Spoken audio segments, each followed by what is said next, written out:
Hello and welcome everybody to this EPP Group talk in the European Parliament on decarbonizing the gas market. We're looking at green hydrogen and other ways to decarbonize, to revamp the gas legislation, the shift to hydrogen, other renewable fuels. This is part of course, the drive toward climate neutrality for Europe, for the world by 2050. My name is Chris Burns and I'm with Angelika Niebler of the co-chair of the German delegation of the EPP Group, also on the ITRE committee, which is Industry, Research and Energy. That's the ITRE committee. And Jerzy Buzek of Poland, former prime minister, actually. But now the European Parliament's negotiator for the revision of the EU gas market regulation. Yep. It's in the works. It's gotten past the ITRE committee, and now it's in negotiation. Jerzy, can you just give us two aspects of that legislation that are very, very key? And before I get to that, let me mention a couple of things. Of gaseous fuels in the European Union, 95% are natural gas. This is the job we got, to shift away from petroleum gas. They account for roughly 25% of EU energy consumption. They're used for 20% of our electricity production, 40% of our heating, very key, 40%, including my living room. And the EU replaced 80% of Russian gas in less than a year. So that shows that we can move mountains, right, Jerzy? So what can we do with this new gas package that's going to move mountains? Great question, very general. First of all, we would like to improve or to boost our energy transition. It's absolutely crucial for all of us. We've got some expectations from ourselves, but on the other hand, we have a Paris Agreement, and we know that as European Union, we would like to be a leader of all the energy transition and, of course, fighting climate issue, climate danger, climate change. Yeah. So from that point of view, it's absolutely crucial that we are ready to change to green hydrogen and renewable gases. Absolutely crucial. Right. And we can say that we've got even our climate law in the European Union. It is quite clear that we would like to avoid in the future any CO2 emission, greenhouse gases emission. Right. On the other hand, it is very important to say that we see the situation today, and our main danger and problem today is energy cost, energy prices. Yes. Why? Because after barbaric Russian aggression against Ukraine, everything has changed. So it means... And everything's more expensive. And if we would like to be independent and lowering energy prices together with our independence, it means we should go to the renewables and to live, not to keep such a cooperation with Russia as it was previously. And our Repower EU, special communication, the European Commission, is quite clear. And we must say that in last 1 year, since the beginning of the war, we have changed our supply from Russia enormously. We were, let's say, 40% dependence. Now it's less than 10% dependence of European Union, maybe 5, 6, so 10 times less dependent. We can do that, but we should go in this direction, and thanks to renewable gases and low carbon gases, it is possible. And so this legislation, among others, is aimed at creating a market for other kinds of gas, for hydrogen and other renewables. Angelika, how much can this legislation push it in that direction and create a market that makes it worth it for businesses to invest in this? Well, actually, I think it's a really central piece of legislation. So I fully agree on what Jerzy Buzek said. Actually, we have ambitious climate goals in the European Union. We want to get climate neutral until 2050.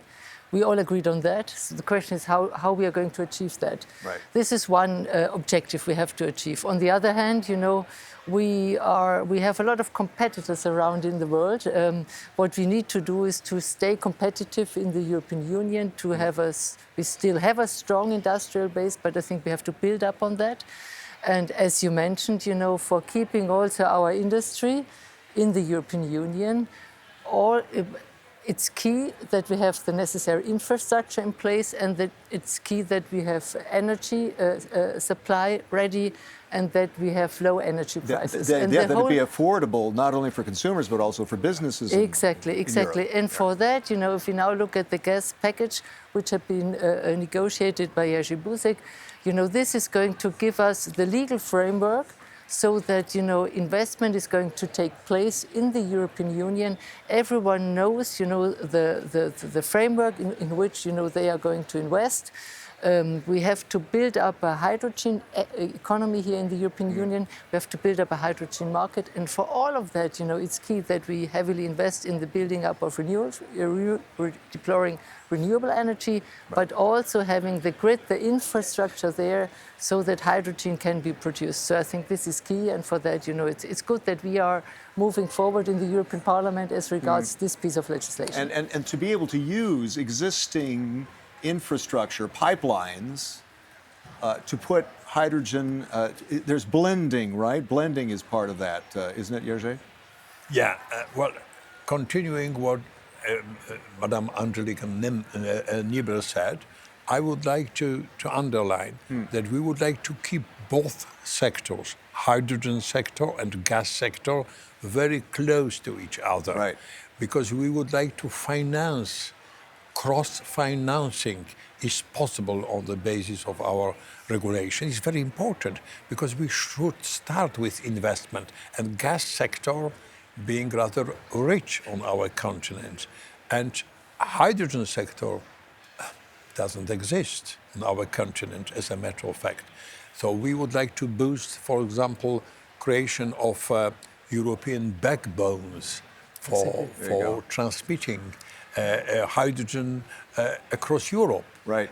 From north to south, from east to west. Very, very important, because we should create a common market for hydrogen. Then it will be very easy. Well, as we did for steel in the 50s, right? Same thing, right? Exactly. And well, it is a problem with such a market, quite a new one, because it is energy market of the future.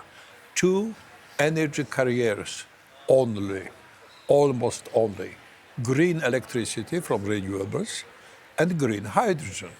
Yeah. The rest, maybe some biomethane. It is also in the regulation about biomethane. 35 billion of cubic meters at the end of 2030.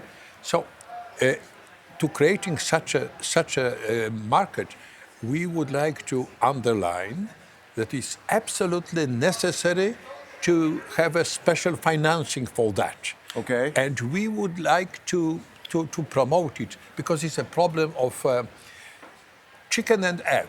Yeah. What should be the first? Demand for hydrogen or generation of hydrogen? While producers are waiting for demand. And who would like to use hydrogen say, wait, it is no production, so I'm not ready to use it. So we should start, and the legislation giving possibility to start with the whole issue, very important for the future. To build it and they will come. And how do you finance then that? Yeah. Where's the financing coming from there? Angelika, do you want to take that? Well, I'm happy to take that, because, I think what I learned, that industry is ready to move into the net zero economy. Yeah? Okay. But they need the framework and they need the money. And what I learned is a lot of investment would be done, if you can be sure that this is the right way to go. Yeah? Right. And that is exactly what we do with that piece of legislation. So we say, these are the conditions upon which you can invest. And I think we should go for private investment. There's a lot of money being available everywhere, but the investors want to have some sort of being well prepared and know which line we are going here in the European Union. Okay. So I think it's not necessary that we take public money and build up a huge infrastructure. For me, let's arrange for an attractive environment so that investors see, well, this is the future, this is where I can earn money later on. And as Jerzy Buzek stressed, there's yet no market aware. There's no hydrogen market yet. We have to ramp up. We have to maybe also not only look at green hydrogen at the very beginning, but let's look also at blue and turquoise hydrogen to finally, move on and start. Yeah? Okay, blue hydrogen. I want to stop you there because, green hydrogen is pretty clear, right? You're using renewable energy to create green hydrogen. Yeah. It's a very small part of hydrogen production today. Exactly. We got to admit that. But this blue hydrogen idea is at least to help create a hydrogen market. But it's not all clean. What's blue hydrogen? Yeah. Well, this was a huge political debate, wasn't it, Jerzy? Absolutely. And then we had that required a compromise, right? Yeah. Blue hydrogen is created by natural gas, right? By natural gas, even from coal as well, because we can use electricity produced in coal power stations. Yes. And to generate hydrogen, but it's not green hydrogen at all. Yeah. So it seems we should absolutely avoid such a dreaming of black hydrogen. We need green hydrogen. It means it should be renewable electricity, Yes. wind, sun, hydropower, and then in electrolyzers to produce hydrogen. Right. That's only one way on the future. And let us add, it is also very important that we have stored electricity in the state of hydrogen. It is much easier than in any other way. And also, we've got something like hard to decarbonize sectors. Okay. It is obstacle today with decarbonisation, if we discuss issue of obstacles. Hard to decarbonize sectors, it means, for example, steel industry, fertilizers, chemistry. Energy-intensive sectors. Well, Exactly. we need a chemical compound. Without chemical compound like hydrogen, previously it was coke, coking coal, and now it will be hydrogen without any emission, and of course also green electricity to heat the whole process. So we are ready for that. If we are going to the true energy market and hydrogen market in the European Union, this legislation could be beginning of creating such energy market.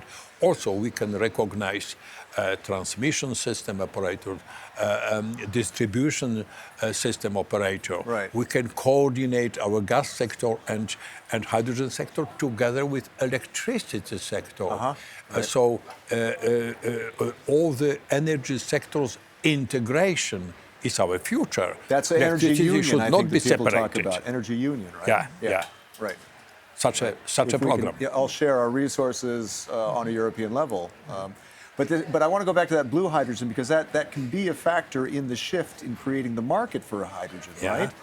And that Blue includes hydrogen, okay. it's using, yes, as you said, coal and natural gas, but that there's carbon capture involved. Can you explain that at all? How that would work?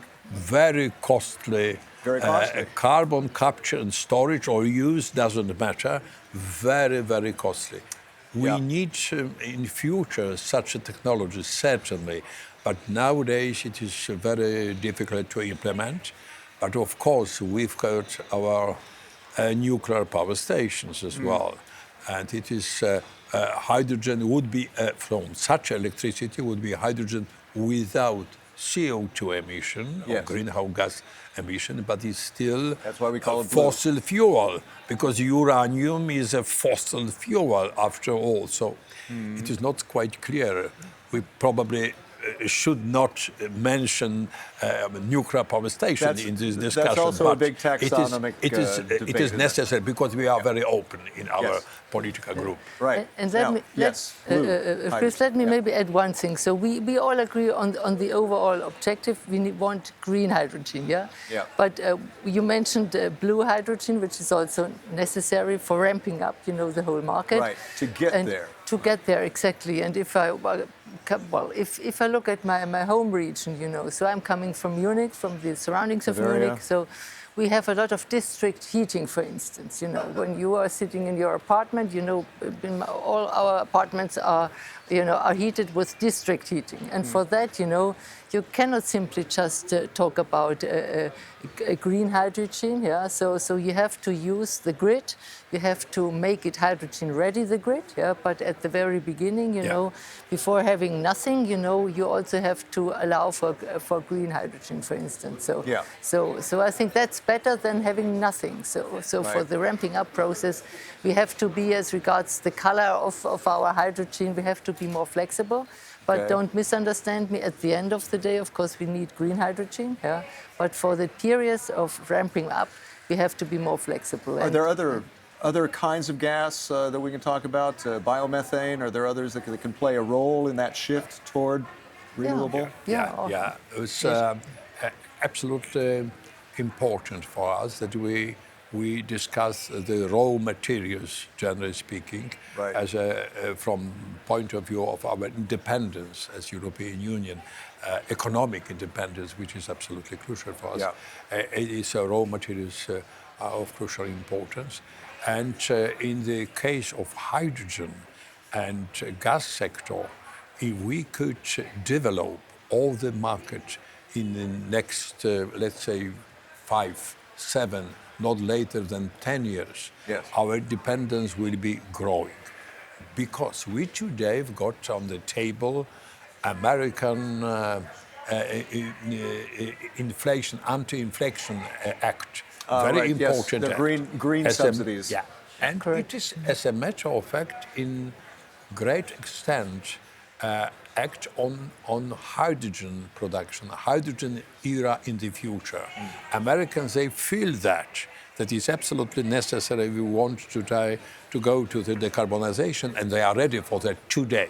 Right. Fortunately, they are ready for that today, but a few years ago, they were not ready enough for that. So we can go together in this direction. So from that point of view, it is very important that we, in some way, we can also answer this act, American Act, and $369 billion, but by our hydrogen and gas proposal. And on the other hand, we should also take into account that in our European budget altogether for today, if we take new generation EU and natural budget of the EU, we've got about 60 billion euro to finance and to support our green economy. So there is money there to Big part invest in. of that is dedicated to energy sector. So it is also a possibility to invest if we've got ready gas and hydrogen package. It will be possible also invest from our European money, which are existing today.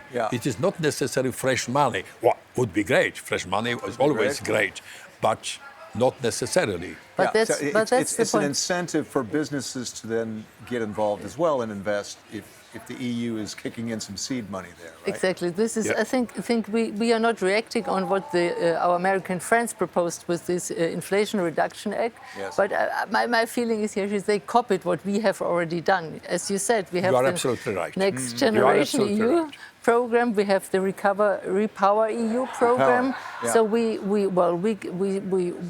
allow member states to really invest in green technologies all over in the European Union. And my feeling is that our American friends really took that up and took that on board and tried to do the same now what we've decided on also some years ago. So I think we are on a good pathway forward to that. Yeah. But as you said, we need this investment, this being triggered by public money. But at the end of the day, as we talk about huge investments all over, I think without private investors, coming in, actually, it's not possible. And talking about private investments, if we set now the framework with the gas package as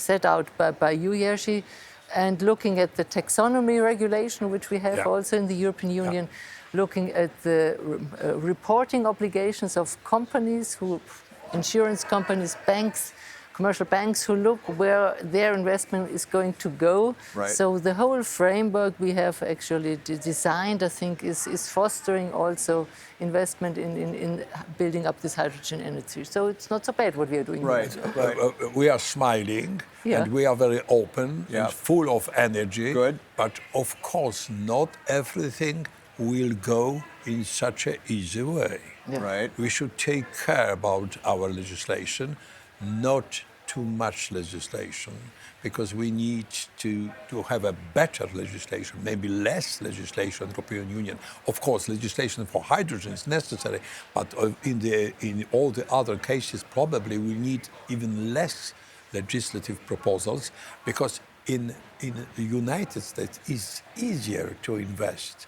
Everything seems so you to mean be less regulation. Well, we've got 27 member states. It's not easy at all to agree everything and to take care about our common money. Well, 27 member states, different approach to all the issues. So it's not easy.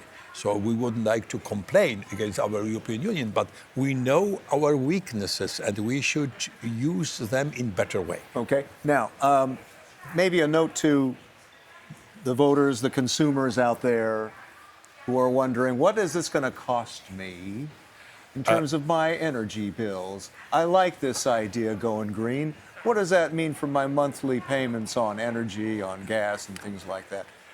In a few years down the line, as we're making that shift, is it going to be more expensive or less? or the Energy same? in general, you mean? Energy in in general? Well, it is quite different issue than inflation issue.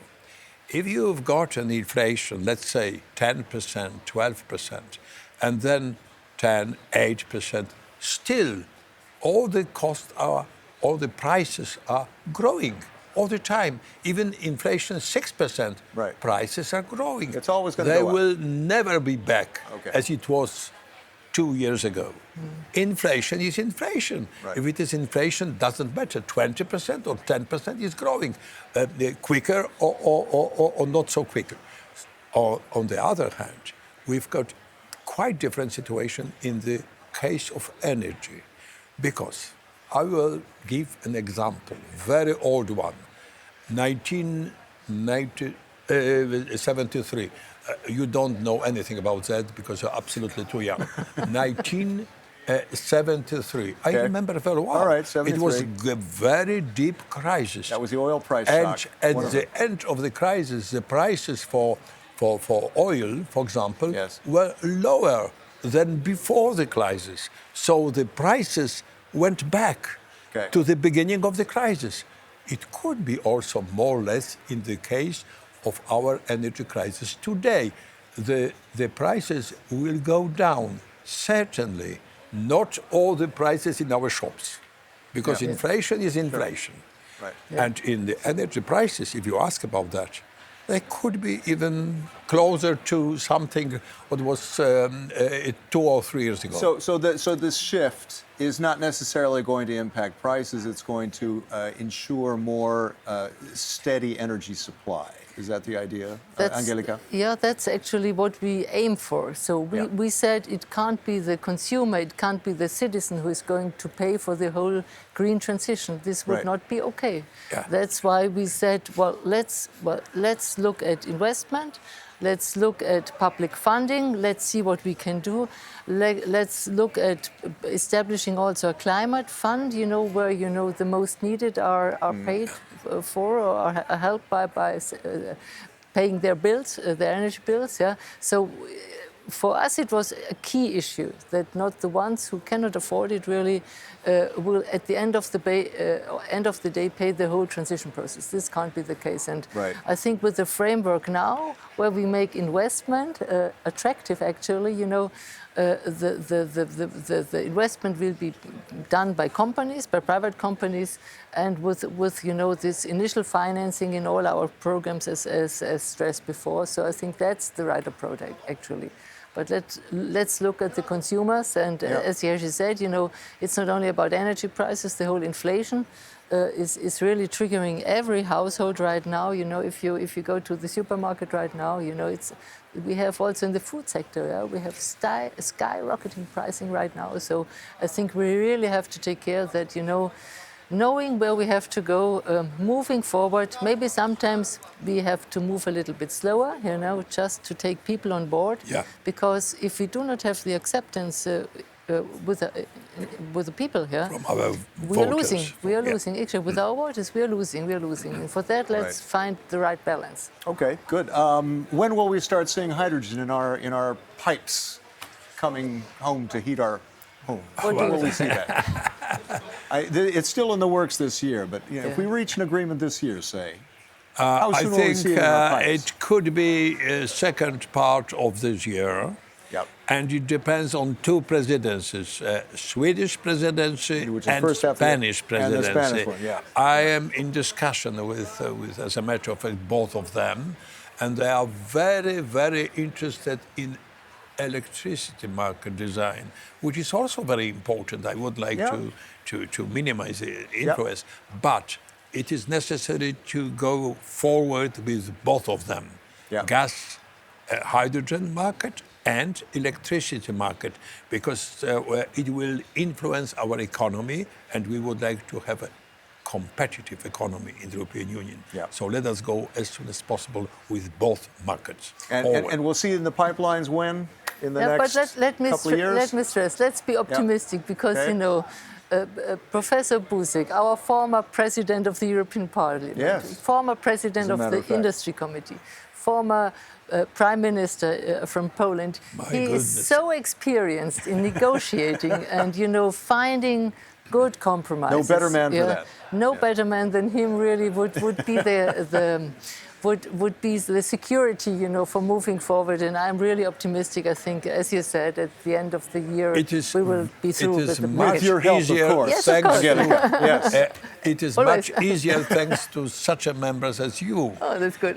Madam Angelika Niebler. You see, the whole ITRE committee is very much dedicated to both electricity, hydrogen, gas market, because it influences whole our economy. Without energy, we don't have any economy. We know very well. And we can see in Ukraine, without electricity, without gas, heating, well, it is impossible even to understand how it's possible to live in such a situation. Yeah, we take things for granted, don't we? Let us take it into account very, very seriously, and to be independent in energy supply. So it means our energy resources, renewables, our own energy resources. That's the most important issue for us. Jerzy, work your magic with Angelika's help. Thank you so much. Thanks to everybody for watching our EPP Group talk here in the European Parliament on decarbonizing gas across the European Union. I'm Chris Burns. More information at EPP Group and also eppgroup.eu. Thanks for watching. See you next time.